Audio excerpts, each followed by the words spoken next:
What's going on, everybody? Welcome back. Welcome back. Thank y'all so much for tuning in.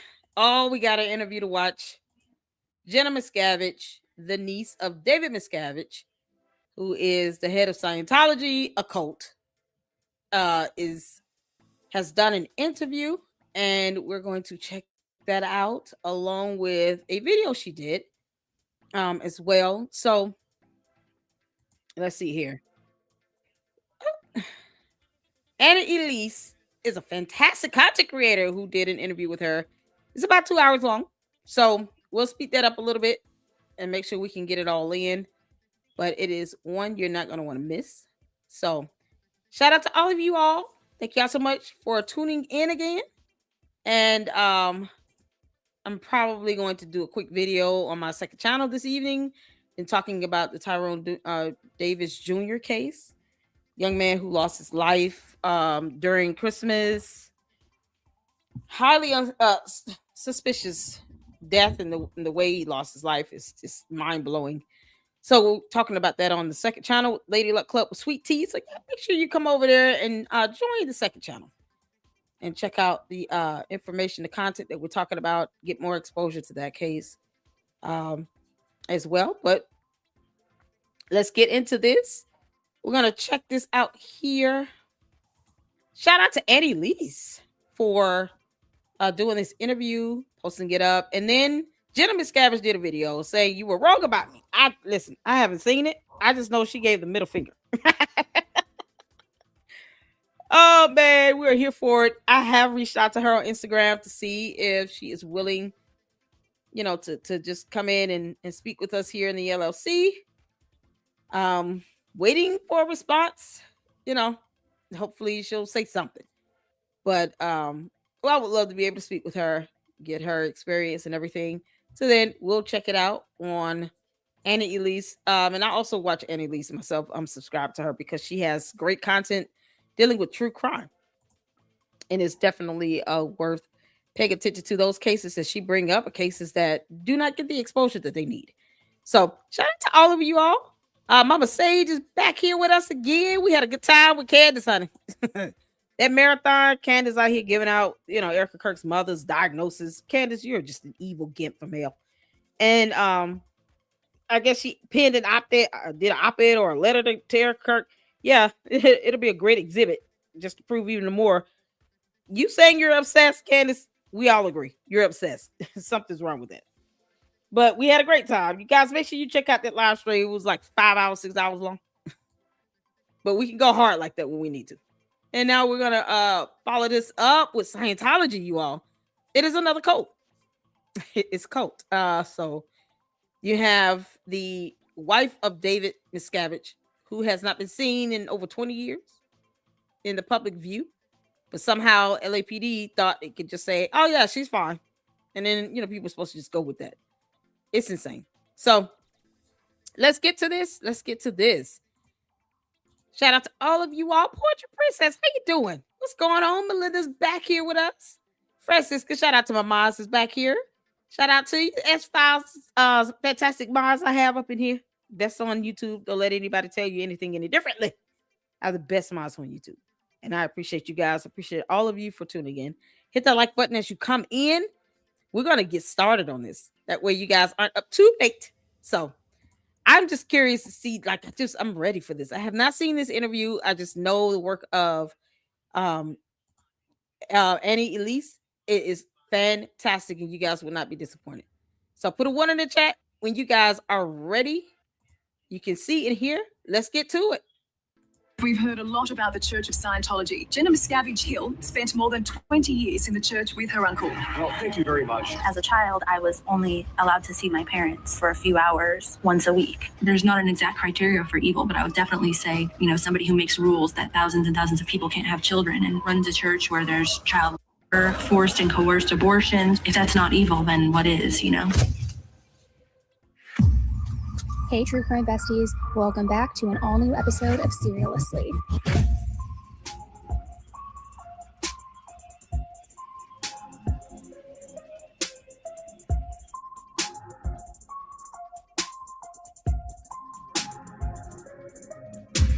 Hello, hello, hello. Welcome back to an all new episode of Serialously with me, your host, Annie Elise.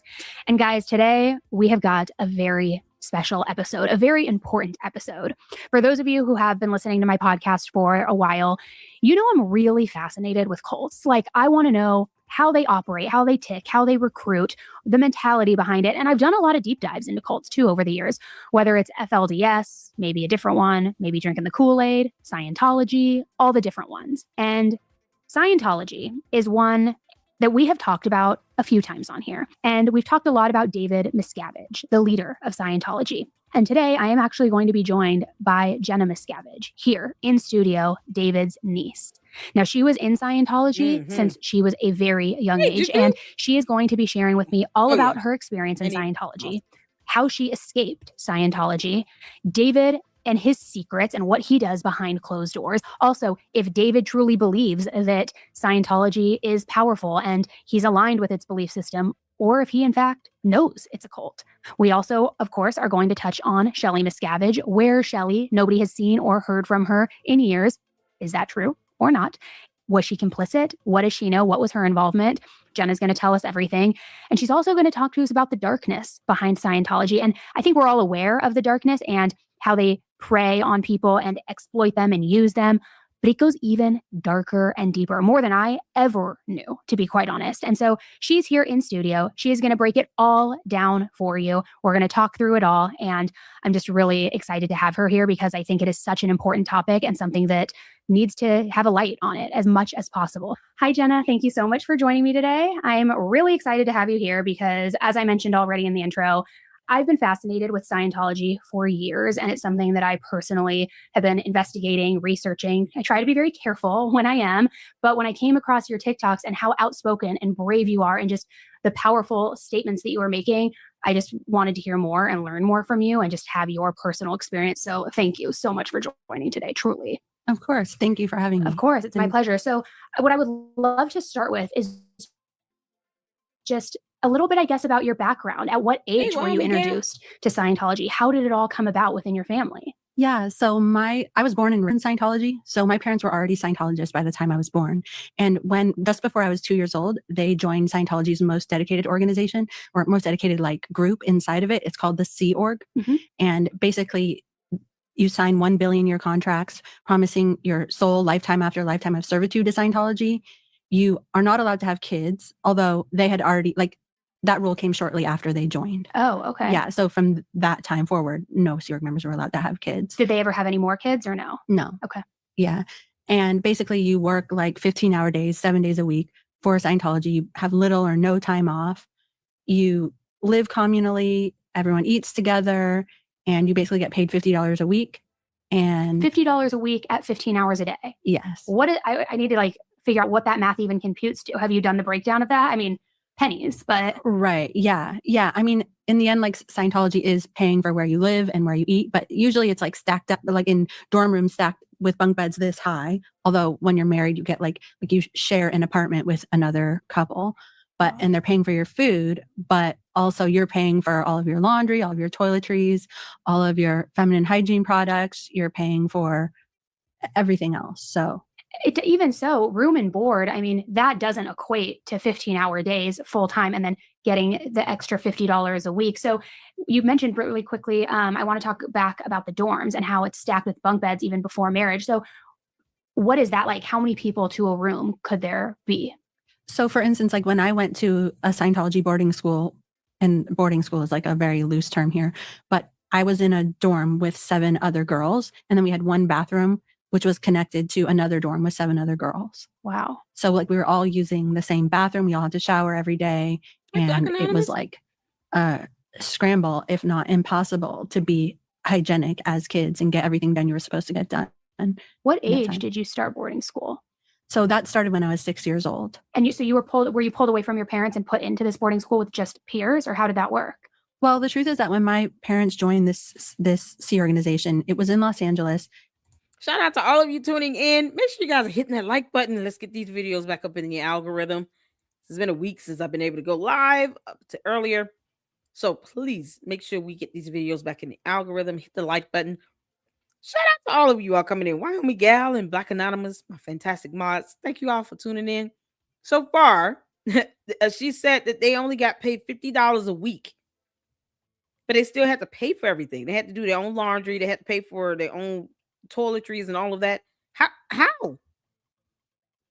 And look, where were they buying these items from? And they only got $50 a week.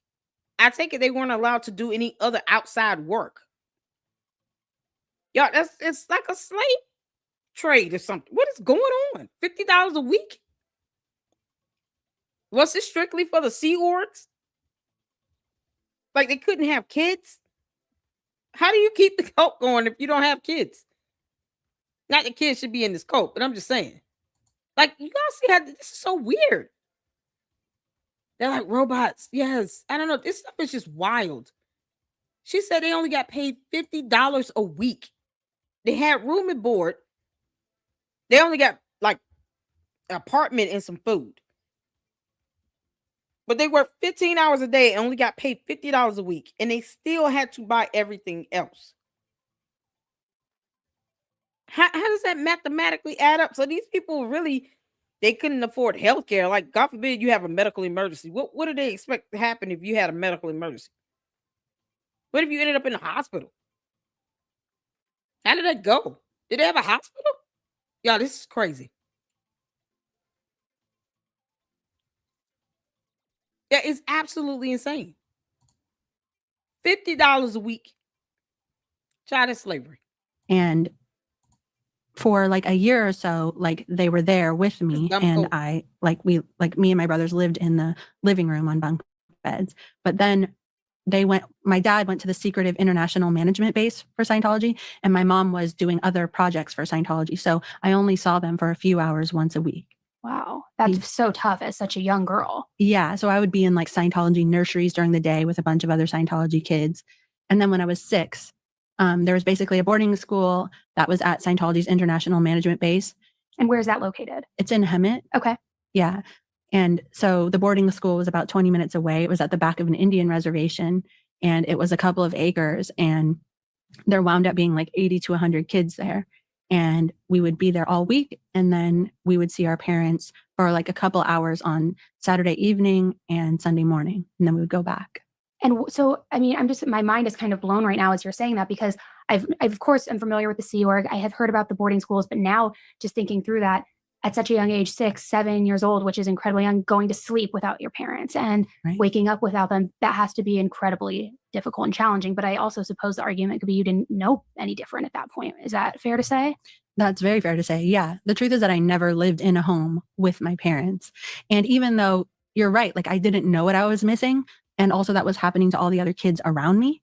So it wasn't like, oh, this is odd, what's happening to me. At the same time, there's still that, basic biological drive where I always wanted to be with my parents. Of course. And I always, like everything I was doing, even trying to be good in school, was so that I could somehow work at this base with them so that I could see them every day. That was my personal goal. And then now as a mom myself, obviously it's very different with my own kids. Now it puts it in a more stark perspective. Absolutely. I would imagine it's almost kind of reliving your childhood, giving them the childhood you wish that you had, in a sense. Right. Yeah. And actually really understanding what I missed. Yeah, absolutely. Now, going back to what you made a comment saying that you wanted to do really well in school and you wanted to make people happy so that you could then one day work at the same organization with your family. Was there a certain requirement where you had to hit certain milestones or have a certain performance at these boarding schools in order to then be either accepted or invited to the Sea Org? Yes. So how the boarding school was looked at is that we were called cadets, where we were considered Sea Org members in training. Okay. And so we had a certain curriculum that we had to complete. A little bit of it was schooling and a little bit of it was Scientology studies. And so if you finished this earlier, then you could go work at the base earlier. I remember my Aunt Shelley would always tell me how she worked in the Sea Org as a 9-year-old and how I was sort of like lagging behind because I wasn't already there. And but correct me if I'm wrong, when you get to the Sea Org, that's hard labor that you're then required to do. Super ironically, what we were required to do at the boarding school was legitimately hard labor. What kind of things? Like digging trenches, hauling rocks. I mean, we woke up at 6:30 in the morning and immediately we were put to work. Our jobs were to maintain the grounds. They would have to get inspected after we planted a bunch of trees, after we filled planters with gravel, we planted cactus, we mowed the huge sports field, and we shoveled horse poop and that sort of thing. Like we just had all sorts of landscaping type duties around the ranch that we would pretty much do right after we woke up until school time, which wasn't until the afternoon. And then, you know, once a week on Saturday, we would be required to basically white glove clean the entire ranch, which just meant cleaning so well that it had to pass inspection with somebody with a white glove. And who was usually doing that inspection? There was a couple of adults at the ranch. Okay. But bizarrely enough, like the kids we had our own organizational structure where we had 7 divisions. Each division had 3 departments. Wow. Each division had a head. We would have these like gatherings called muster. I guess that's a military word, but for me, it's a Scientology word. And they would be like, Unit 1 report. And be like, all present and accounted for, sir. And then we would do like close order military drilling, like left face, right face. And we would get our uniforms inspected every day. We wore uniforms. And we would get our dorms inspected every day for cleanliness. So it was like, even though we were kids there and there were adults there overseeing us, it was like we were running ourselves. Wow. That must have forced you to mature at a very young age and just become an adult. And like we just said, not even have a childhood. I'm curious, what was the ratio like, if you can remember, of hard labor in the mornings and school time? Like, what was that split like? Were you doing more hard labor than actually getting education, even though the education was, of course, Scientology based? That's a great question. So basically all morning until about like 2 p.m, we did like the hard labor. I mean, we also had breakfast and lunch, but even like after breakfast and lunch, like we would be mopping and cleaning the floors, doing the dishes, all of that stuff, like doing laundry. And so then after lunch is when we would start our schooling until dinner time. But after dinner, we would be doing Scientology studies. So the schooling was really after lunch until dinner time. So a few hours of like traditional education, call it maybe 2 to 5 or 2 to 6 p.m. Yes, except it wasn't traditional education. It was kids from like 6 years old to 16 years old, all in the same classroom. And there was no grades. And basically there wasn't a teacher who would teach us things. They weren't allowed to explain anything. We all had these little checklists, which were basically like, read this, demonstrate this. Like we would write an essay. Curriculum. Well, it was like step by step what we had to do, but it was never a teacher teaching us. And so it was run like a Scientology course room where they would like, they had an e-meter there. We would have to be attached to the e-meter. Can you explain to everybody listening what the e-meter is? Sorry. No, that's fine. I feel like I know a lot of these terms, but for those who are a little bit unfamiliar. Yeah. I have one actually at home. I went on my way up. I was like, dang, I should have brought that. Please text me a photo. Okay, I will for sure. So an e-meter is basically like kind of Scientology's version of a lie detector. It's this device. It has a dial on it. You hold 2 like metal cans that are attached to the e-meter. It puts like a small electrical current through your body. And in Scientology, they believe that your mind influences this current and that influence shows up on the dial of the e-meter. So they basically ask you questions. And depending on how the needle reacts, Scientology interprets it to mean yes or no, you're lying or you're not. And am I correct when I say those sessions are called auditing sessions? Is that right? That's correct. Those sessions are called auditing sessions, but they also use the e-meter outside of auditing sessions, like in a normal like school classroom. Like Scientology has this obsession with making sure you don't go past any words you don't understand. They kind of believe that it's like the root of all evil. And so in the schooling scenario, they ask us if we have gone by any words we don't understand the meaning of. And they ask it on the e-meter. Yeah. And so can you give me an example of that? Like what they may ask, like, or a word? Yeah. So they basically say, in your recent studies, have you encountered any word or symbol you didn't fully understand? And then they look at the e-meter, and depending on how it reacts, they say, great, go back to your studies. And if it has like a read on the e-meter, they say, go back to your first course, the beginning of your course, and find a word, make a list of all the words you don't understand, look them up in a dictionary. And like try again. Exactly. Yeah. But you kind of have to go back to the beginning of your course. So it sucks if you fail. Yeah. And also it's in front of the whole classroom. Oh my gosh. And so it's embarrassing. Like that was my terror when I was of course. So embarrassing. It's humiliating. Yeah. And so I would have these like little strategies, which basically occupied all of my schooling time. I would have a dictionary open and like pretending like I was looking up a word, because if you're looking up a word, then they can't do a meter check on you But in reality, the meter check isn't even accurate because it's just a current going through your body. So it's like, whether you know the word or not, it's kind of a 50-50 chance of what's going to show up on the system, right? Right. Yes, totally. But it was more like I could avoid even being brought to the station if they knew I was already looking up words. And like they would have things, I feel like I'm getting into the weeds. You can tell me. No, this is great. Okay. But we would have like word chains. Like if you look up a word and then there's a word in the word you don't understand, you have to open another dictionary and look up that word. So I was basically always putting on a show of being in a word chain Wow. So that I could avoid embarrassment. Yeah, of course. Yeah, and so it wasn't a very productive way of going about my schooling. It's interesting because you say how you did that to avoid the embarrassment and when you are tested and it's in front of the class. And you also a few minutes ago had mentioned that your Aunt Shelley used to give you a hard time saying that she was in the Sea Org at 9 years old. You're not trying hard enough. And so I want to just pivot for a moment and ask you how involved while you were in this boarding school and a cadet and doing the training was your Aunt Shelley and your Uncle David in your life? So my Aunt Shelley would write me regularly. Like she sent me a bunch of a bunch of stationery so that I could write her. Cause I think that she was saying she wanted me to write her. And then I wasn't, I used the excuse that I didn't have stationery. So she sent me a bunch. So I would write her regularly. They would send me birthday presents and Christmas presents and all of that. And occasionally us kids were brought into the base where our parents worked, where we would work in like the galley where they made all the food. Or occasionally we would do a Scientology course there. And so when I was there, like sometimes my uncle would come get me on his motorcycle and bring me to his office. And usually I would wind up talking to Shelley. Like he was around, but she was like a woman. And my opinion is that she didn't have any kids of her own. And so she's sort of like, I was sort of her outlet for that. Yeah, I think that makes sense. At the time. So they weren't part of my daily life because I was at the ranch the entire time. But, you know, at Christmas time, you know, when we had a day off, it was spent. You only had one day off. Yeah. Christmas Day. Yeah. Or there would be like a big celebration the night before, but then we would have Christmas Day off. And so I would spend it with them, with my parents. Well, that was actually going to be one of my questions. And please excuse me if this is so naive and ignorant of me, but do you celebrate traditional holidays? Like would your whole family get together for Thanksgiving? I know you just mentioned Christmas for anything like that, or does that go against Scientology beliefs? It doesn't go against Scientology beliefs. I feel like it's like I'm not religious right now, but I still celebrate Christmas. But things weren't really family affairs. Like at Thanksgiving at the Sea Org base, they would have a Thanksgiving meal. And so we would all celebrate it together. Or like at Christmas time, the night before Christmas, there would be like a base-wide celebration all together. And then on Christmas Day, there would be like, I guess, different groups from different, because there was always different factions of who was in what group would hang out together. Just by default, my parents were executives and they would hang out with my aunt and uncle. And so I was part of that, but it was still considered like a Scientology activity more than it was considered a family activity. Were Christmas gifts a thing? Yeah. Yeah. Okay. Yeah. Christmas tree. Yeah. All things. Okay. Yeah. Okay. Yeah. But like I didn't have a home where there was a Christmas tree. It wasn't like nesting with the stockings in the home. It was more of like you go to a place, you have the meal, you celebrate together, and then it ends. Exactly. Okay. Yeah. Yeah. Or we would like have the Kris Kringle Secret Santa thing.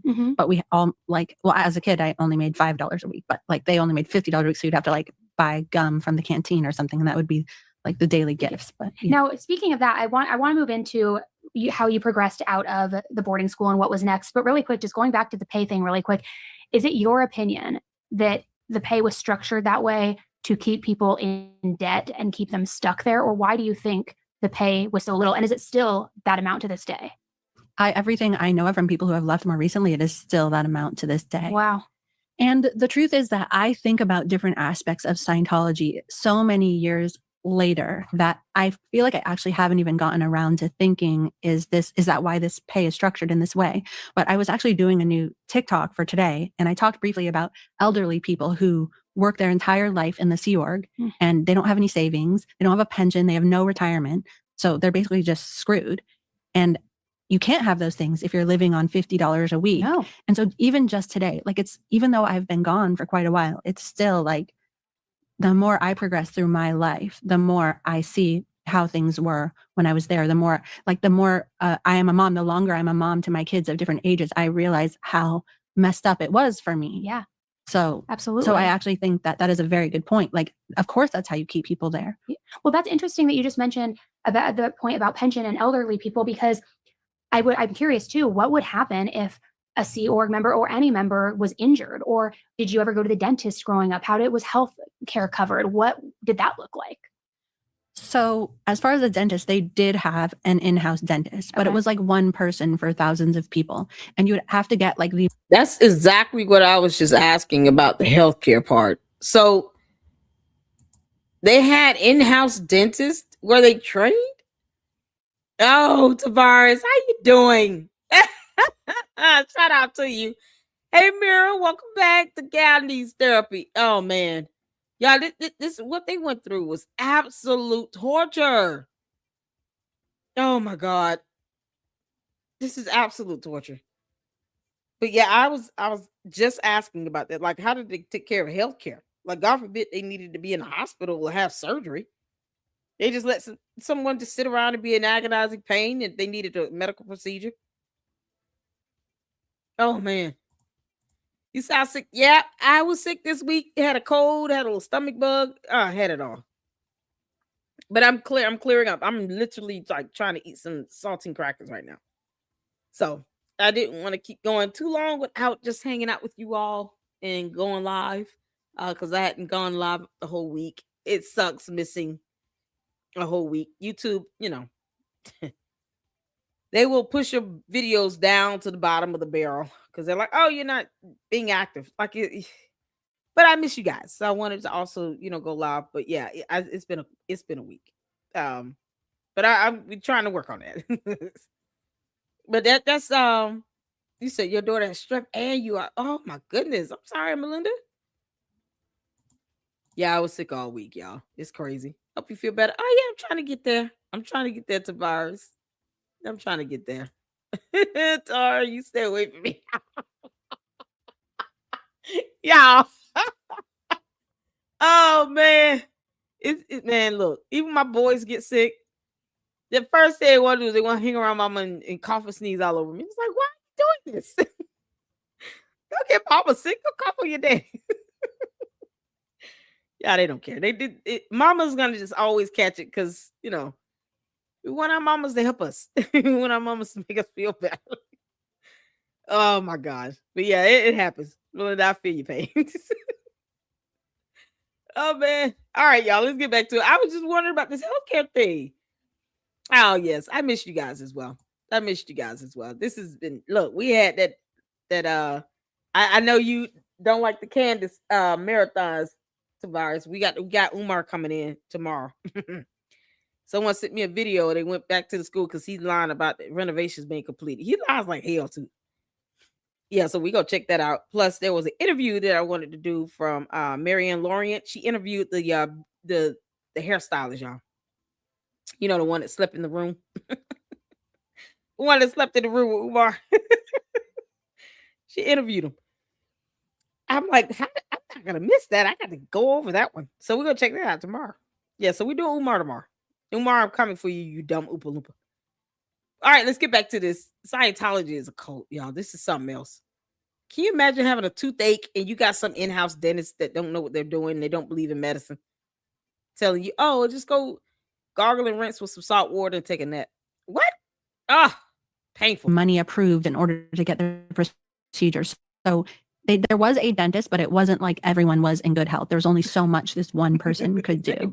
And as far as medical care, Scientology believes that Scientology can cure everything. They even believe that what's happening to you medically is because of a mental thing. But if something is an emergency, they will take you to the hospital where I guess it's like if you don't have insurance and if you make zero money, it's just free. Yeah, they're forced to treat you up to an extent, I think. But exactly, yeah. Okay. So there was like 1 or 2 times where I went there and was like just waiting for hours and was like passing out in the hospital. Oh my gosh. Yeah, so it's not like there's regular medical treatment. There is a medical liaison office, but what basically we mostly did there was if you weren't feeling well, we would do Scientology assists, basically that are supposed to help you with your body. And that's how we thought that they would give you some vitamins and then we would do those assists. And that's how we thought we were healing each other. Oh my gosh. So walk me through then how, if there was anything else like that you want to mention about boarding school and then what the next step in your journey was. Sure. I just want to ask you something though. I just had a realization that, okay, so we would do this thing called a touch assist, which was supposed to like help you heal, to help you be more in communication with your body. And I just realized that this is kind of a great place to demonstrate it, but also it would involve me touching you. Let's do it. Okay. Let's do it. Okay, touch assist. Okay. Okay. So how close do I need to be to you? Well, sorry for anybody who's not watching the video version of it. Can I stand up? Yeah. Like this? Yeah. Yeah. Do you want me to stand? No, you okay. Okay, so you. Here, I'm going to move the mic so that it can pick up the voice. Sure. Okay. So close your eyes. Okay. And basically we go, feel my finger. Oh no, just you feel it with like. Oh, okay. Okay. That's okay. I'm already failing. Okay, and you just say like yes or yes. okay, good. Feel my finger. Yes. Thank you. Feel my finger. Yes. Thank you. Feel my finger. Yes. Thank you. Feel my finger. Yes. Thank you. Feel my finger. Yes. And basically, like, we just keep going all the way down to like each of your fingers and each of your toes. And that's what we would do. And what's the purpose of that? It's basically like we believe that would make your spirit be in better communication with your body. Oh, and I would heal myself. Yeah, basically. So am I healed right now, Jenna? Well, I would have to keep going like sometimes for like a half an hour until you're supposed to have some like realization like, wow. My headache's gone. Exactly. And at some point you're just like, my headache's gone because I can't be doing this all day, you know? Okay, so they just touching around on each other with their finger until they feel better? Why not just do a full-blown massage? I just feel like this should have been like a massage thing. Like, I'm serious. You might as well soothe me like a baby. Just rub my back. You know, I don't feel well. Rub my back for 30 minutes. I'm telling you right now. That puts me to sleep. You know what helps? Like comb my hair. Brush my hair. Just real something like ASMR. That'll knock somebody out. You got a headache? ASMR. What is going on? I can appreciate that a lot better. Give me a full massage. I want a massage. Just go ahead and brush my hair. Just massage my scalp. Give me a massage, my neck, my back. You know, that'll knock me out. Oh my goodness. I mean, depending on what's going on. But if you got a fever or something, clearly that's not going to work, right? But can you imagine how many times people had to sit around with a fever or an infection? And they didn't believe in medication, so you didn't get any antibiotics. You had to go to the hospital if you were on the brink of just like, okay, this is beyond what we can do with finger touch. This is crazy, y'all. What child? I have no idea. Like, this is something else. Okay, let's get back to it. This is something else. Well, thank you for demonstrating that. That's really. I'm gonna start doing that on my kids. Anytime they're like, I have a boo boo, I'm like, touch us this time. You like wear them down, so they're like, okay, I feel better. I just want to watch Spidey and Friends. Leave me the hell alone. That's pretty much how it was. Oh my gosh. Okay, so yeah, walk me through how that transition happened and kind of where things were at and what your day to day looked like through boarding school into the next phase. Okay. Yeah. So the majority of the time I was at this boarding school at the ranch, my mom was positioned in Clearwater, Florida, where she basically was in charge of that whole base, which is Scientology's biggest like money making base. Scientologists come from all around the world to get highly trained there. And then they go back to their own churches and it delivers some of the highest levels in Scientology. So she was responsible for like renovating church buildings and getting that sort of thing in place. And so there was a time or two that I went to visit her.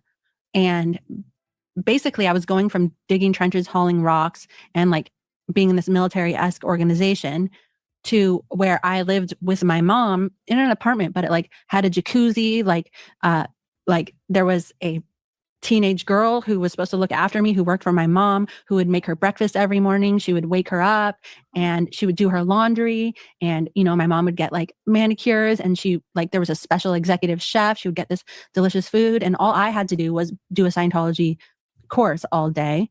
And I would basically get all of these amazing perks.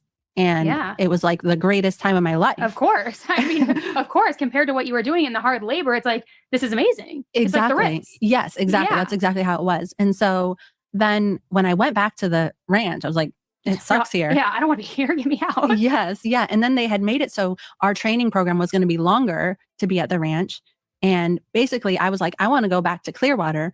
And so they sent me there, but my mom wasn't there. And then they basically like just put me in the Sea Org instead of getting this great treatment. And they were like, surprise, you're here now. And they basically just threw me in a dorm with like, at this point, it was like 10 other women. And how old were you at this point? I was 12. Wow. Yeah. So it was like a few months after I turned 12.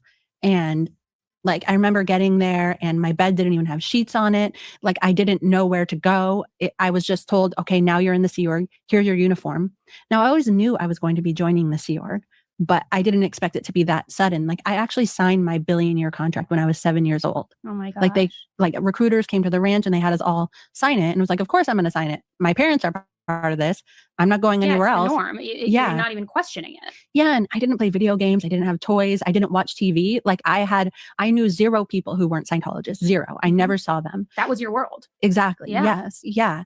And so I just didn't expect to be like thrust into this. And actually, I realize I'm finally answering your other question, which is, while the Sea Org is very like regimented and hard, it's not the same level of manual labor that we did as kids.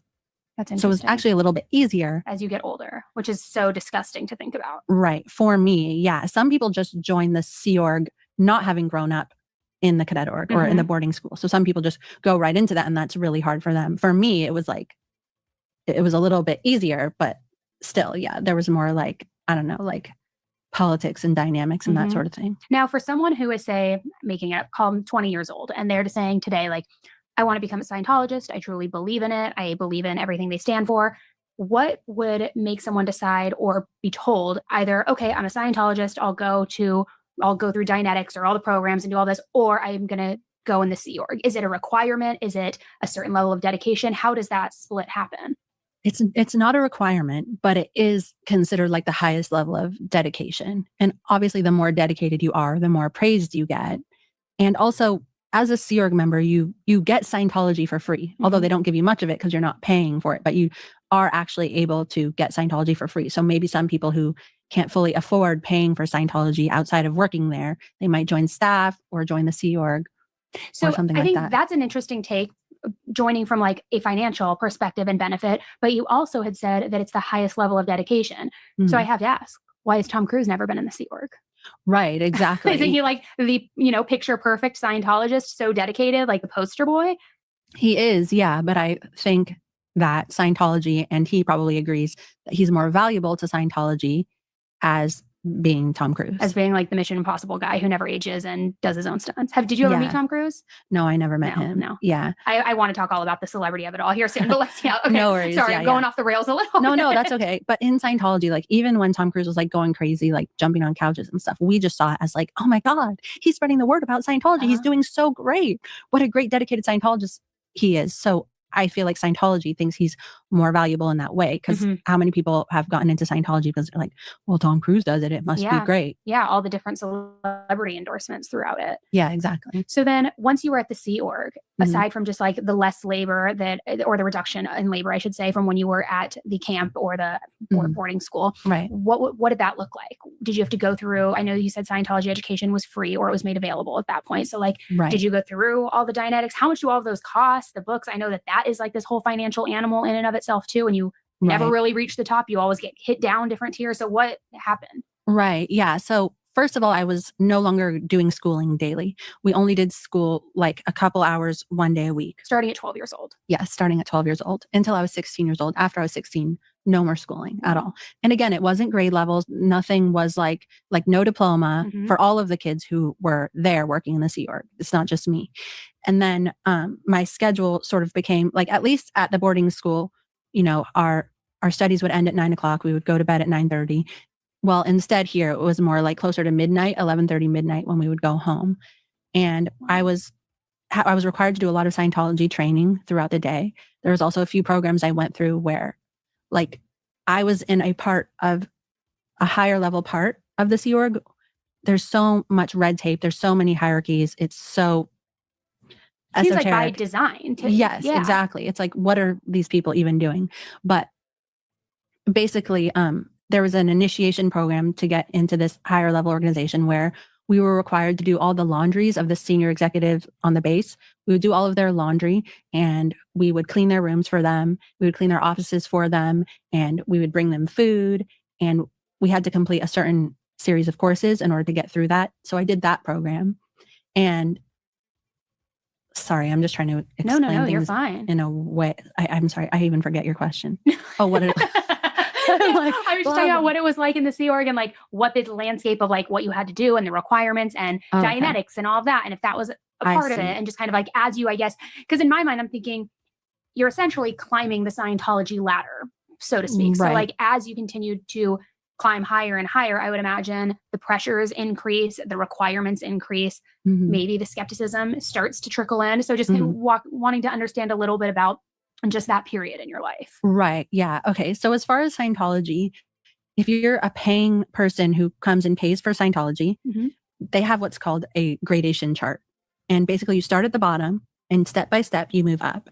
And each thing is a course or a level of counseling that you have to do, and you have to do them in order. Now, there's some side things, like if you do this level right here and you're not doing well in life, they might have a side action they have you do in order to get you back on that level. What classifies not doing well? You said doing well in life? Yes. Like sometimes, like just say you're at level 2 and your life is in array. You are like, they had to have things called like life repair.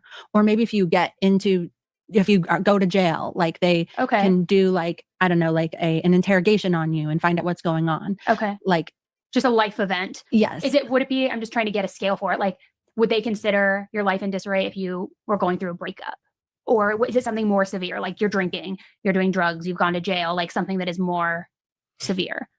No, something like that. As long as your attention is fixated on it and you're unable to fixate on your Scientology counseling, then they will do something to address it. Okay. Separately. At the beginning of every Scientology counseling session, they ask you, are you upset? Do you have a present time problem? And have you done something bad that you're hiding? And they try to get life things out of the way so they can do the Scientology counseling. But if it keeps coming up, then you'll probably have to do another service. Oh my God, sorry. Another service or another program in order to deal with that and then get back on course. How long is a counseling session? So it's usually a couple of hours, like 2 or more, but so there's also different types of counseling sessions, and it is called auditing. I say counseling because Scientology has such a specific language. Oh, I'm sure. And I feel like it's hard to impart what I'm trying to say when I'm like trying to explain using their language. So I try not to use it, but it's like translating in my head every second. So there's different types of auditing sessions. Like if you are in trouble, me as a staff member, I would get an interrogation. And that's basically when they ask you, have you done this bad thing? Have you done this bad thing? And they interpret it on the e-meter. And so sometimes those sessions last longer. Like I've been in one of those sessions for 9 hours straight. Oh my gosh. Yeah, where they're recording it.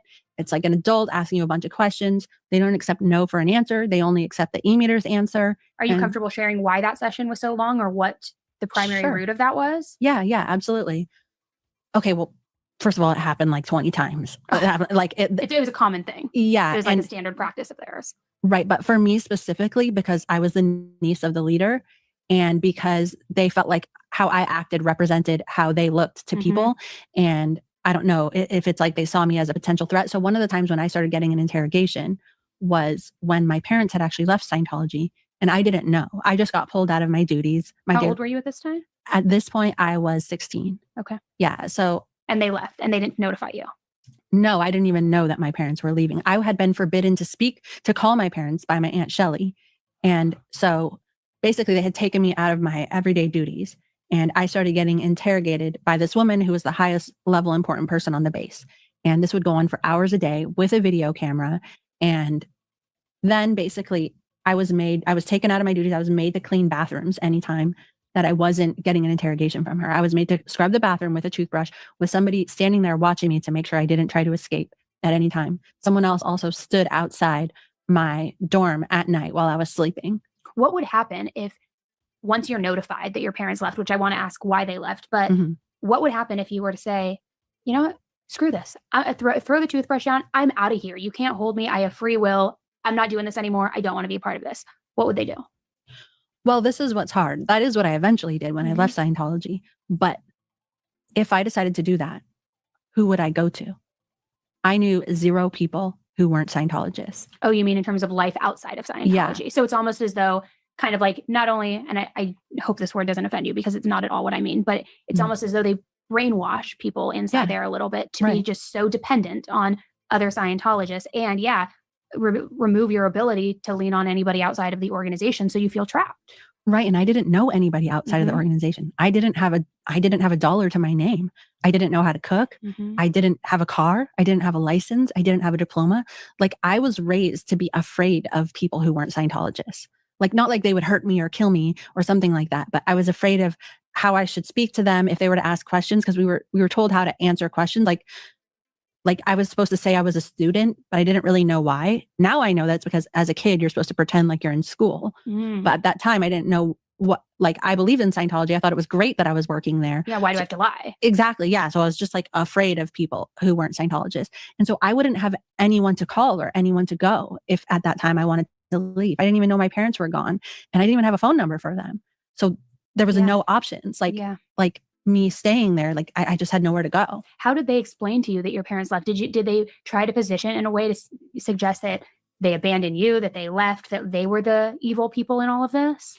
Well, so this bathroom cleaning and interrogations went on for months. And then one day they said, you're going home, which I guess I thought meant back to the international management base where my parents were. Turned out it was in LA. I was brought to like the 10th floor of this building. It's the Hollywood Guarantee building. And basically 2 senior most officials in Scientology, they basically, like I was basically waiting in this room for like 2 hours before they even came in. And they were like, so Ronnie and Biddy, that's my parents, have left. They are living in Mexico. Like they basically sent them to Mexico so that no journalists could be in touch with them. And they're living in Mexico and we want you to go with them.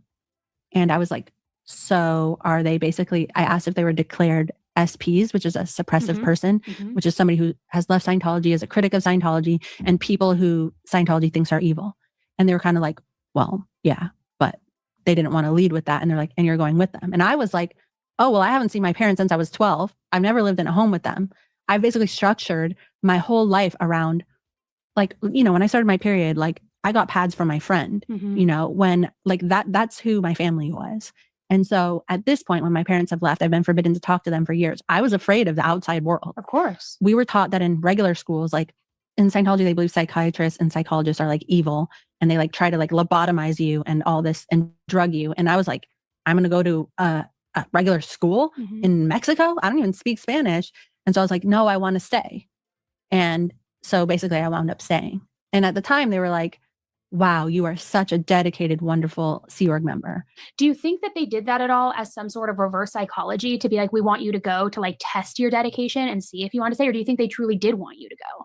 I think they wanted me to go to avoid a legal issue and drama with my parents. Okay. But I think that when I said I wanted to stay, they recognized that it was an opportunity for them to basically keep my parents in check. And like we have your daughter here. Exactly. Yeah. And if you speak out, if you say bad things, then you're not going to see her. Do you have any siblings? I have 2 half brothers. Yeah. Were they in Scientology as well? They were in Scientology as well. They grew up there, but it's kind of a weird, long story. Like I have twin brothers, but they're my mom's kids and not my dad's kids. And they're 8 years older than me. And so they were at a different base than me. Okay. And so it's just like relation, but not the closeness. Right. Yeah. And also I'm just trying to think, like one of my brothers was already gone by then. Okay. And then one of my brothers left later. Okay. So you don't have currently in your immediate family, there are no more family members in Scientology. Not in my immediate family. Just your extended. Yes. Right. Okay. Yeah. Well, I mean, of course, one of them is running Scientology. Right. Yeah. Exactly. Okay. So then I'm curious too, just as people have spoken out over the years about Scientology, and Leah Remini had her famous docuseries where she was exposing, she spoke with a lot of people who had left, some who were still involved and who wanted to be anonymous. Have you watched any of that? I've watched some of it. Yeah. What you've seen, is that an accurate portrayal of what it was like and truthful? Absolutely. Yeah.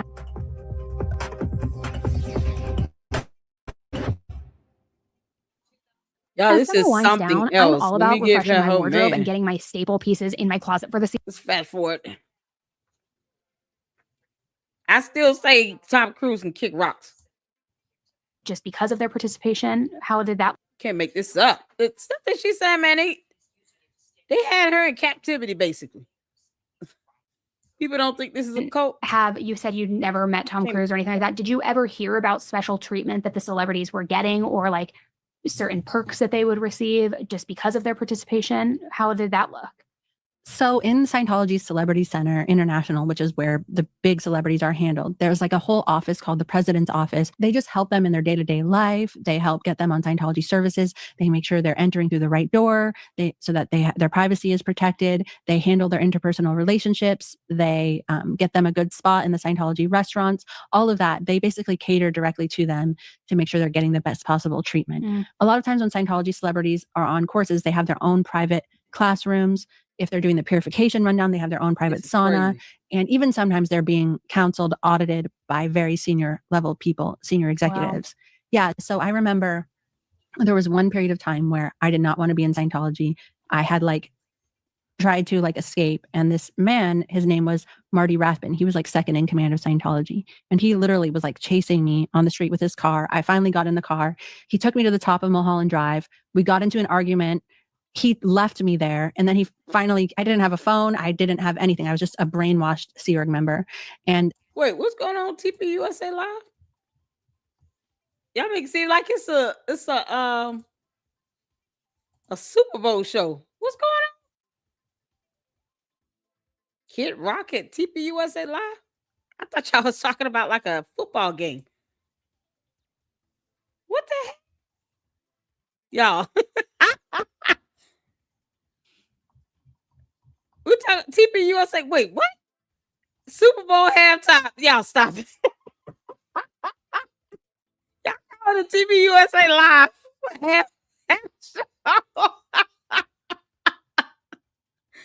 What the?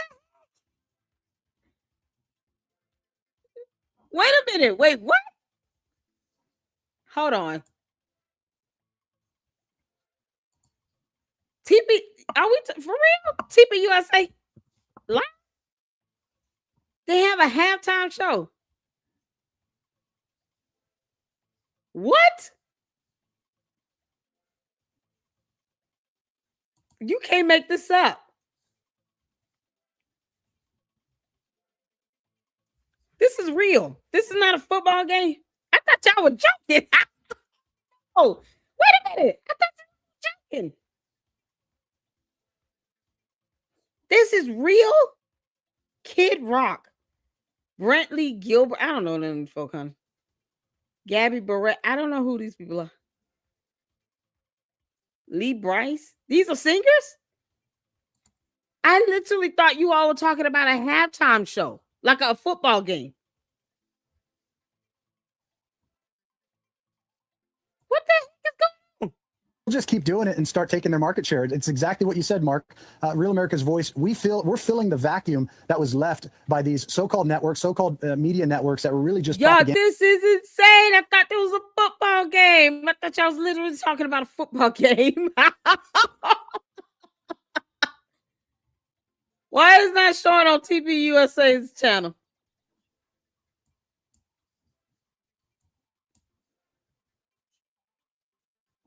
Yeah, it's not showing. Am I missing it?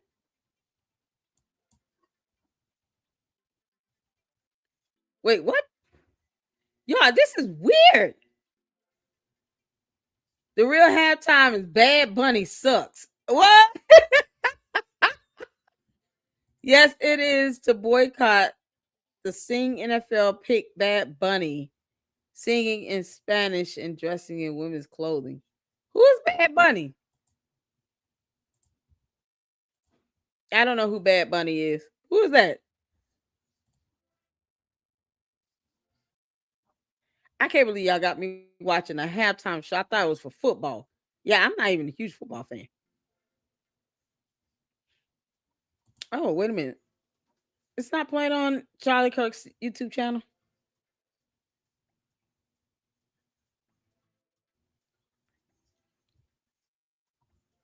Yeah, it's not playing anywhere. Where's this start? Yeah, this is something else. I literally thought y'all was talking about a football game. I saw a halftime show. I was like, wait, what? Oh, no.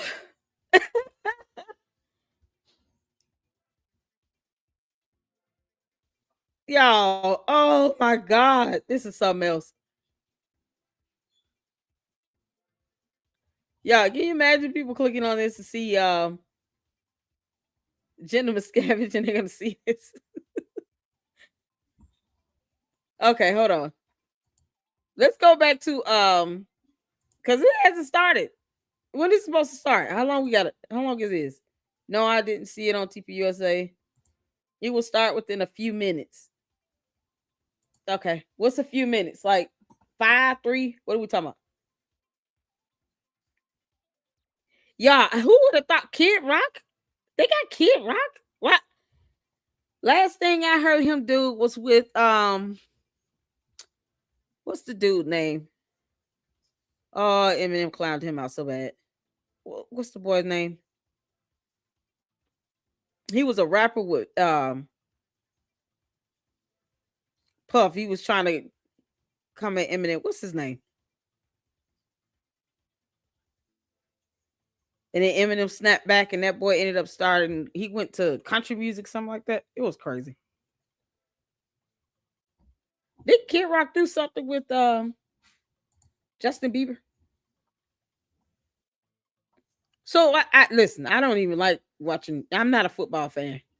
What? Who is Bad Bunny? Machine Gun Kelly. Thank you, Saint. God, when I say you read my mind, Machine Gun Kelly, y'all. That's the last time I heard Kid Rock do anything. He did a song with Machine Gun Kelly, which I didn't think it was a bad song. But man, Machine Gun Kelly call it. You don't go after Eminem's daughter. You just don't do that. Child. Oh my God. 24 seconds. It's about to start now. Y'all, this is crazy. I thought that was a joke. I was reading the comments. I was like, what the heck is this? What's going on? Y'all, look at this chat. Look at this chat flowing. Y'all see that chat? That is something else. Where's Jay with it? Where's my brother at? Is he watching this? Should be. Anybody else live streaming this? Okay, so we got options. We could click between TPUSA's channel and Charlie Kirk's YouTube channel.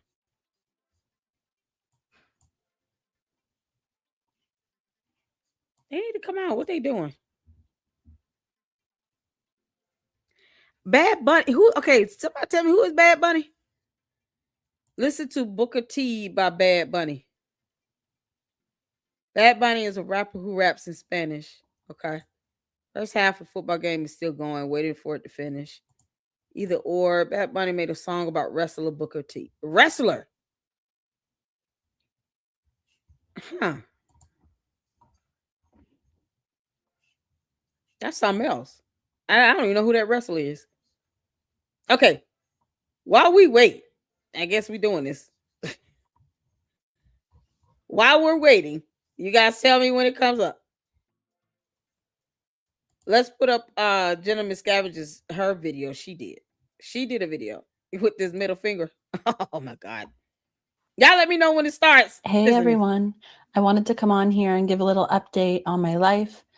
What's been going on? I haven't posted a real video to this channel since I believe like maybe even July of last year. It's something I've been wanting to do. I've never intended on going off of YouTube. I just had so many life things going on that I simply didn't have time. But the way I look at it is that my TikTok is a great way to get out brief bursts of knowledge about Scientology in bite-sized pieces, where my YouTube channel is more let me know when it starts. Humanizing Scientology and humanizing the people who Scientology has affected. And I am doing that with myself and my own story and the things that I experienced when I was there and the things that I experienced after. And my YouTube channel has a special place in my heart because it feels like my audience knows me. They don't just know me as Jenna, the niece of Scientology's leader. They know me as a person and they stay for that. And so that's why it's really important for me to develop that. I also see it as a place where people who are introduced to me through TikTok and Instagram and Facebook or wherever else, this is a place where they can go and do a further deep dive. And actually, one of the things that gives me a little bit of anxiety about it is that I really haven't built up my channel in the way that I want to. And it's just because I've been so much busy. I have been so busy with life, with fucking drama, with traveling across the country constantly. So many influences in my life that have made it very hard, like just to have a moment of peace, to be honest. And lately, with certain parts of my life completely blowing up, it's actually been a great opportunity for me to rebuild from scratch and sort of analyze what are my own opinions, what is my own creativity, what is my goal with my channel, what is my goal with my life. And so I wanted to come on here today and talk about that, give you some updates, and just sort of say where I want to go with this. And yeah, hopefully you guys are interested in that. If not, then fuck off. Just joking. Okay. All right, so I have been going to therapy, and it's actually been really great. I've been lucky enough to have immediately found a therapist that is really cool. And the importance of finding someone who you like, as many of you know, as many of you guys have asserted to me in the comments, is huge. The middle finger yet? And to be honest, if you're at a time when you really need a good therapist and you can't find one, it's kind of disastrous and horrible. So thankfully this time, the Lord Jesus or Xenu or whoever has blessed me with having an easy time finding a good therapist, and I am grateful. I also had a psych eval done, and guess what, you guys? Really good news. I do not have a cluster B personality disorder. I'm not bipolar. I don't have borderline personality disorder. So any of you all who insinuated that or announced that you think that is true, you were wrong. Go fuck yourselves. And also to any of you who insinuated that if somebody did have a cluster B personality disorder, that they couldn't possibly. Girl, y'all, this is the epic thumbnail. Oh my God, Jenna is giving it to you. Polar. I don't have borderline personality disorder.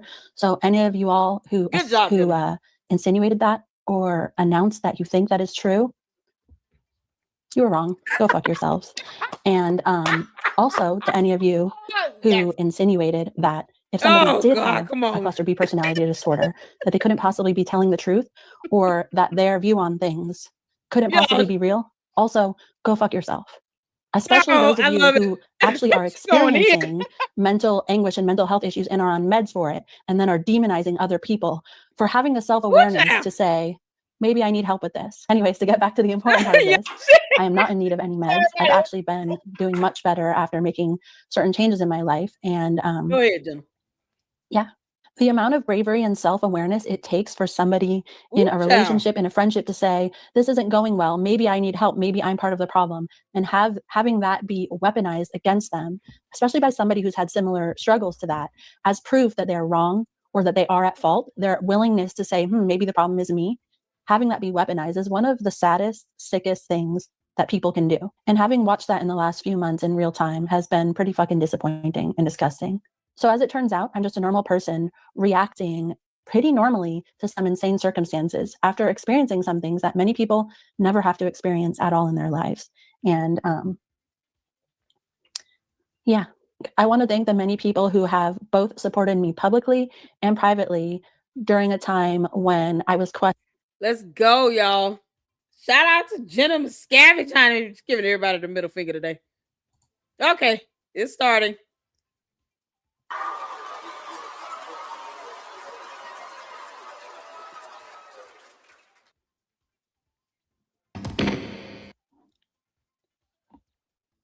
Yeah, are you gonna let me be able to play this?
Nice.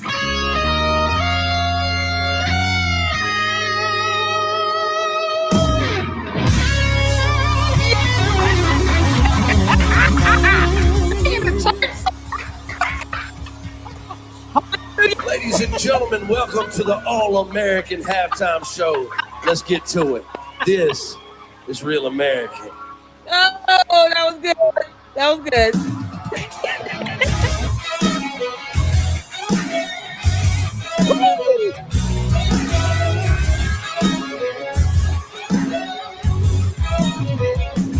Welcome to the land of the free, in the home of the brave.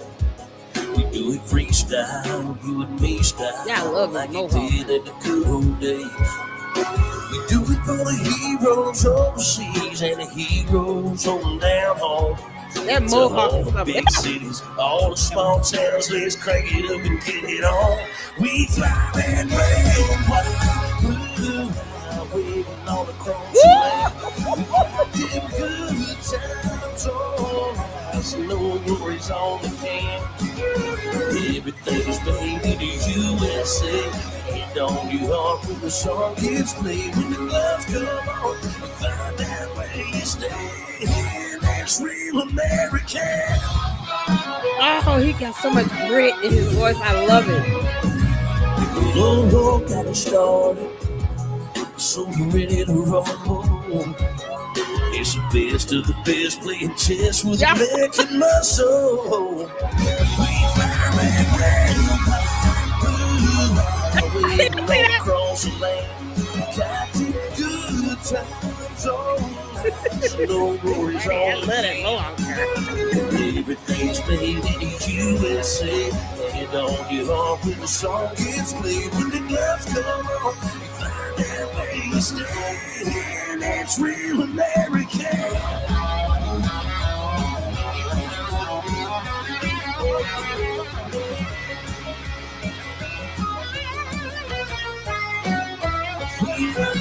Red, white, blue, waving all across the land. We got them good times on us. No glory's on the can.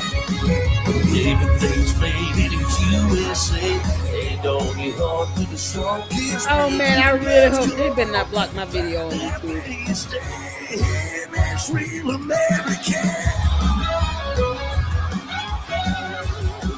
That's real American. That's real American. The style, the music's good. I ain't gonna lie. Woo! Yeah, that better not block me. YouTube better not block this video. Friend of mine by the name of Colt Ford and Jason Aldean changed her life and put it on country radio. This is Dirt Road Anthem. I see them chilling on a dirt road, laid back, swimming like I'm George Jones. Your smoke rolling out the window, and nice cold beer sitting in the console. Memory lane up in the middle light.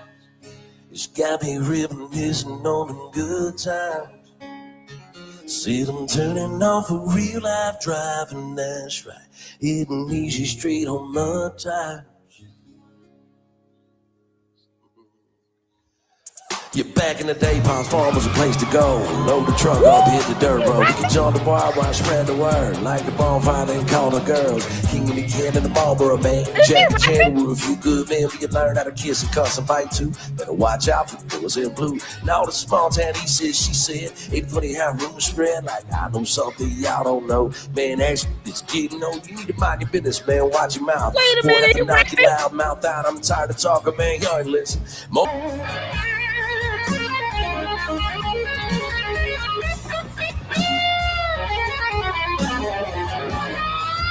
Chuck Hollywood.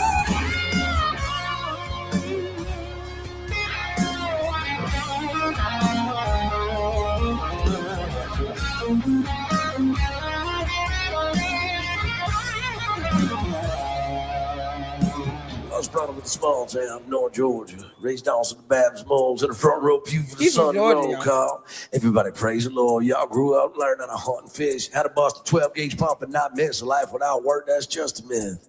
Never listen when he talking shit. My dad taught me how to stand my ground. Be a man, but we'll never back down. We'll start us up. If he's talking trash, you better throw the first punch and whip his. Be somebody, make a name for yourself. Life's hard, you go through hell. There comes a time when you gotta slow down. That's what we doing now, when we chillin' on the dirt road. Yeah. Lay back, swimming like I'm George Jones. Your smoke rolling out the window. Nice cold beer sitting in the console. Memory lane up in the middle. It's got me reminiscing on the good times. See them turning off a real life driving, that's right. Hitting easy street on mud tires. Let's ride, boy.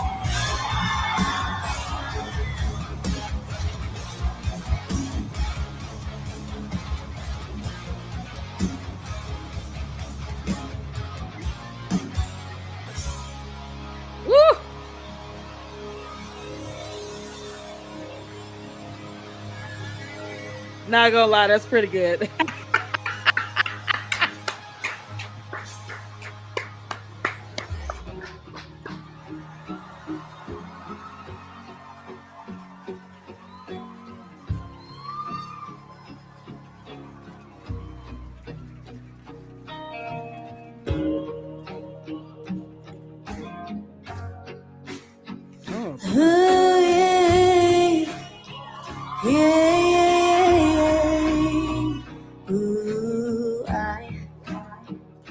How she makes you smile, the way I make me smile on the other end of a phone in the middle of a highway, driving alone with the eye. I hope you hear a song that makes you sing along and get you thinking about her. Then the last several miles turn into a blur. I hope you all feel sparks by the end of the drive. You know she's the one by the end of the night. You never ever felt more free till your friends say you're so happy. Yeah, I hope you come on your legs every one of your plans. You spend your last night and put her up on her hand. She's wider than your wildest dreams. She's everything you're ever gonna need. And then I hope you cheat like you did on me. What's her name? And then I hope you cheat like you did on me. Yeah, then I hope it shows up in a toy handpicked from a friend, hanging on to a guy. You just ain't him. I hope you stay up all night, all alone with my phone. And then she calls, and baby, I hope you work it out. Forgive and just vow, forget, and take her on a first date again. She can and sing. when you're laying for a kiss, I hope you all feel sparks by the end of the drive. You know she's the one by the end of the night. You never ever found more free till your friends say you're so happy. I hope she comes along your legs every morning you plan. You spend your last time to put her up on her hand. She's wider than your wildest dreams. She's everything you're ever gonna need.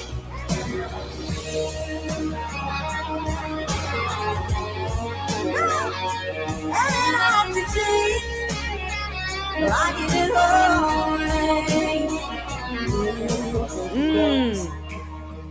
Comes all the way around you.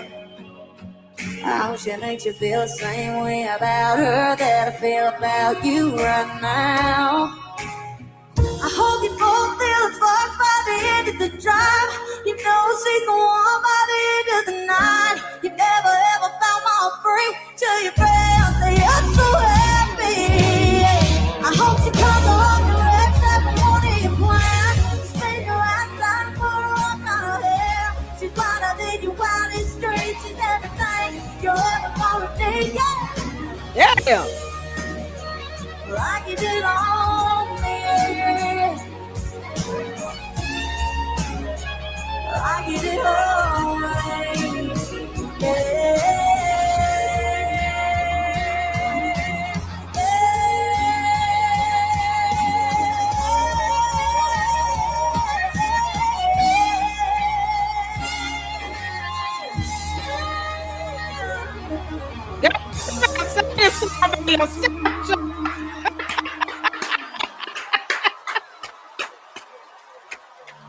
Oh, she can sing. God. Wow.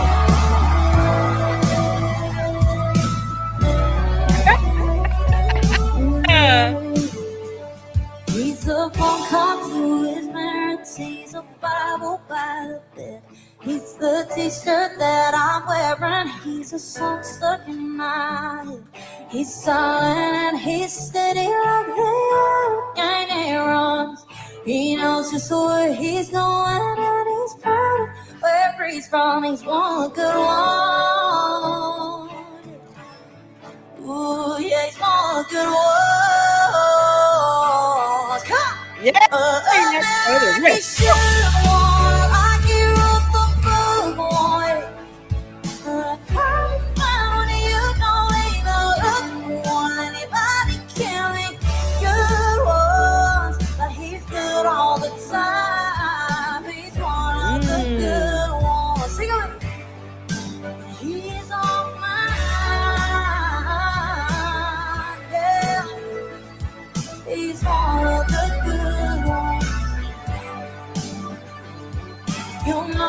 When you see him by the way he looks at me, you'd say he hung the moon, I'd say he hung the galaxy. Nobody does it better the way he pulls me in. I've known a couple that once, but they owe nothing to him. He's one good one. Love me like he should want, like he wrote the book.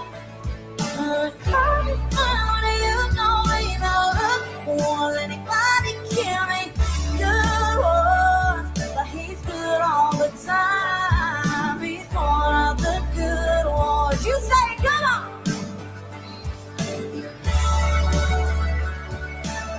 Oh, she got such a strong voice. Oh my goodness. We should love by this one. Yeah, they're out there. My this one. Some good ones. Yeah, I had a good one. Love me like you should. The kind you find when you don't even look, and it only can be good ones, but he's good all the time. He's one of the good ones. He's on mine, yeah. He's one of the good ones. He's on mine.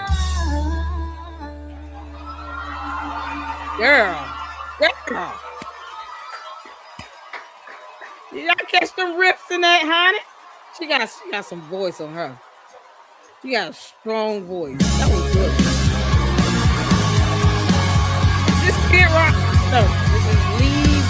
I belong to the drinking club.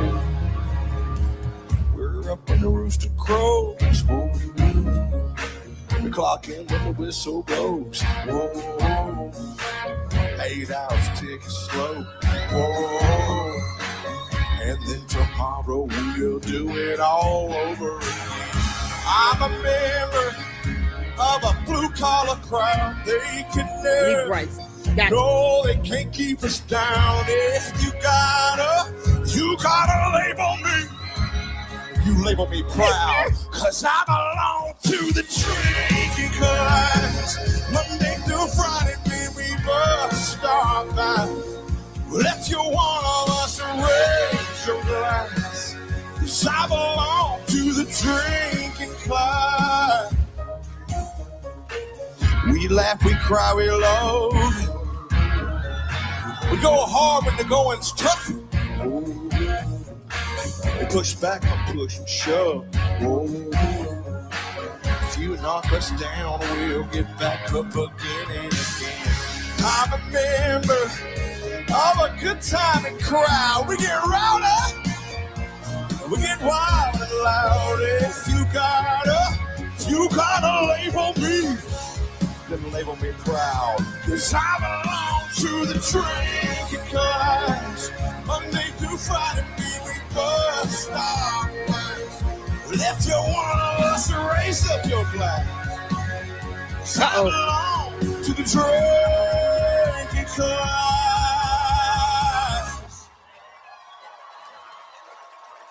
Well, Charlie, he gave people microphones so they could say what was on their mind. This is what's on mine.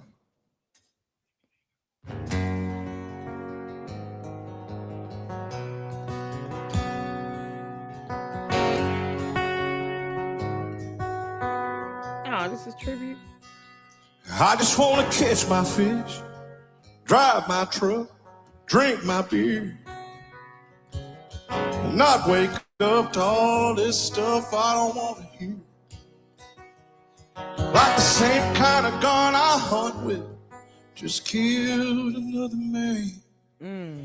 Only thing mine ever shot was deer from my deer stand.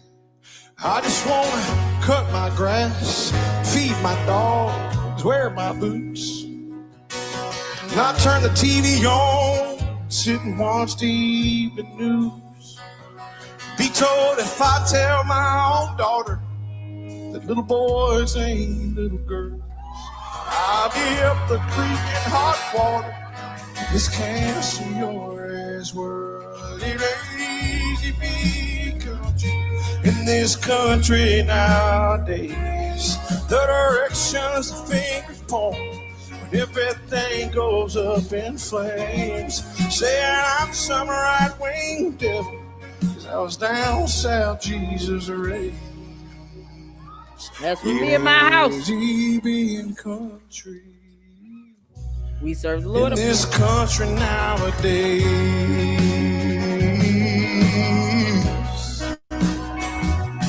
I just want to cut my grass, watch my game, say my prayers, not get a picture of a flag up in flames while people cheer. Oh, the same one my granddaddy fought for, stomped on like his trash. And I'm a downright hateful monster, back to blue and bash. It ain't easy being country in this country nowadays. The direction the fingers point, and everything goes up in flames. Saying I'm some right-wing devil, 'cause I was red letter Jesus raised. It ain't easy being country in this country, because I have my morals and a small town point of view. You assume that you don't like me means that I don't like you too.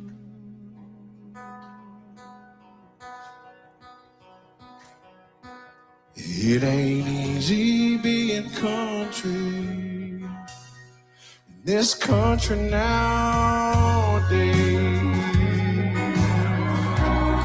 In this country nowadays.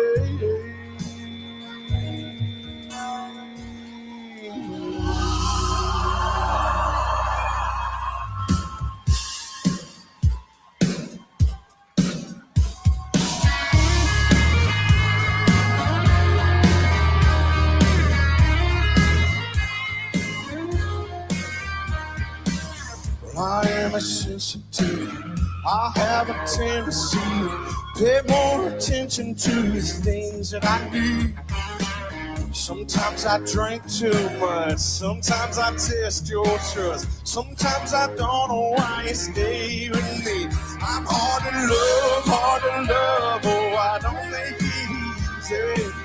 I couldn't do it if I stood where you stood. I'm hard to love. You say that you need me.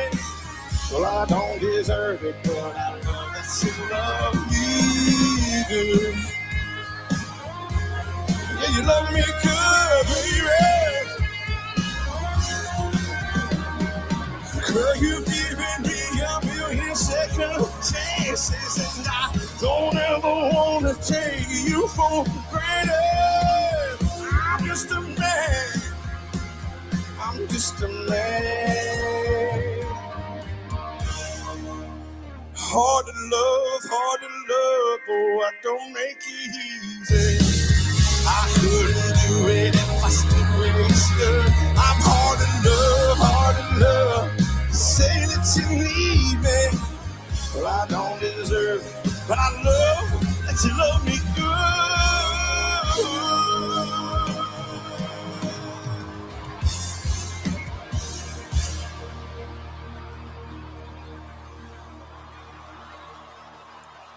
Yo, yes, y'all listen. Kid Rock coming up. Ladies and gentlemen, please welcome our homie, Kid Rock.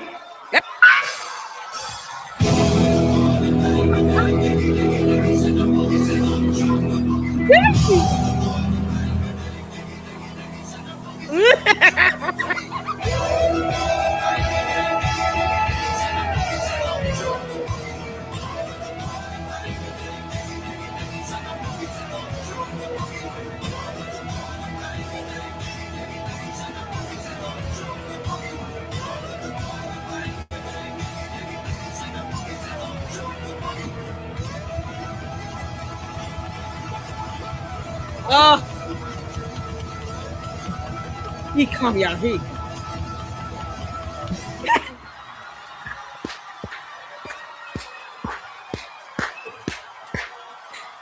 My name is Kid.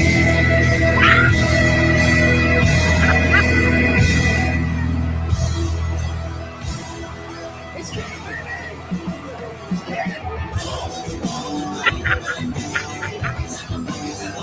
Hey! Y'all, that first time.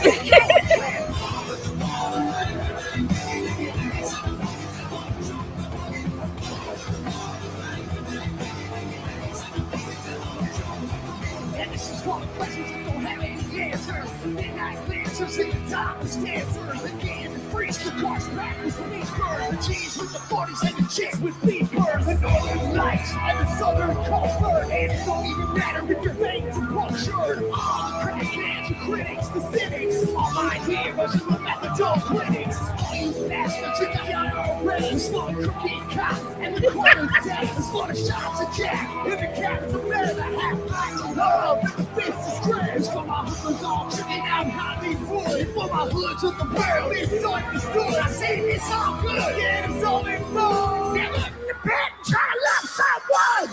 Woo!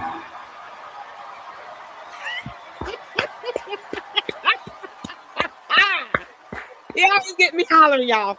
Just don't mind me. Don't mind me. I'm just gonna scream.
Oh my God, that was so Ladies good. and gentlemen, please welcome our brother, Robert Ritchie.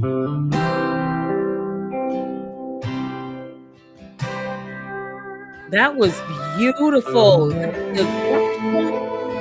should have did another song.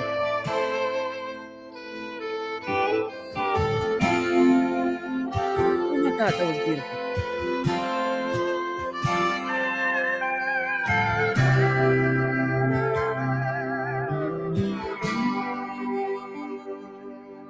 You can tell your old man you'll do some largemouth fishing another time.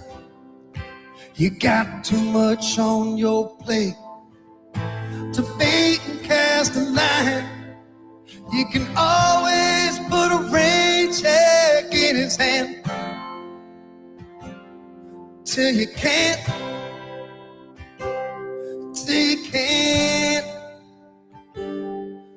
You can keep putting on forever with that girl who's Hoping that you'll ask someday, further down the road. You can always put a diamond on her hand till you can't, till you can't. If you got a chance, take it. Take it while you got a chance. If you got a dream, chase it. 'Cause a dream won't chase you back. If you're gonna love somebody, hold them as long and as strong and as close as you can. Till you can, till you can. Now there's a box of greasy parts sitting in the trunk of that 65, still waiting on you and your grandpa to bring it back to life. You can always get around to fixing up that old Pontiac till you can't, till you can't. If you got a chance, take it. Take it while you got a chance. If you got a dream, chase it. 'Cause a dream won't chase you back. If you're gonna love somebody, hold them as long and as strong and as close as you can. Till you can, till you can. You know, I awoke one Sunday morning all alone with this song stuck in my head. And in that moment, something or someone spoke to me. They said there was still a verse that needed to be written for this song, and to get up and write it down.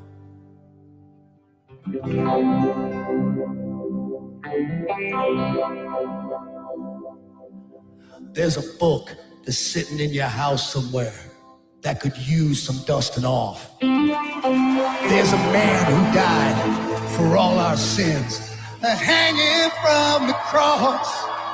You can give your life to Jesus, and He'll give you a second chance till you can't, till you can't. If you got a chance, take it. Take it while you got a chance. If you got a dream, chase it. 'Cause a dream won't chase you back. If you're gonna love somebody, hold them as long and as strong and as close as you can. Until you can, until you can. If you got a chance, take it. Take it while you got a chance. If you got a dream, chase it. 'Cause a dream won't chase you back. If you wanna love somebody, hold them as long and as strong and as close as you can. Until you can, until you can, until you can.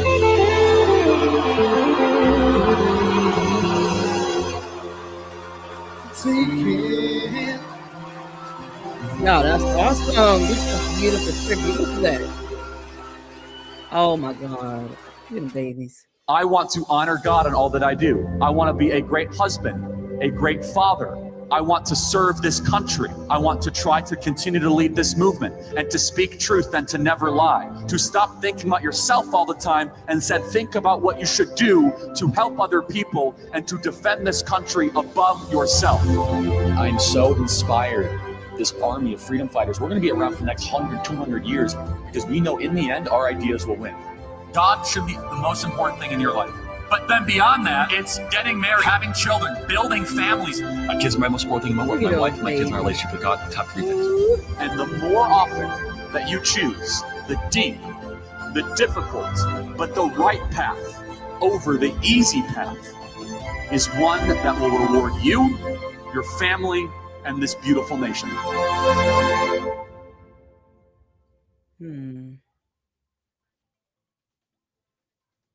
Oh my goodness.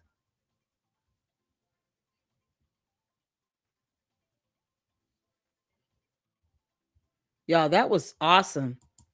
That was awesome. What did y'all think? What did y'all think? That was good. The orchestra was my favorite part.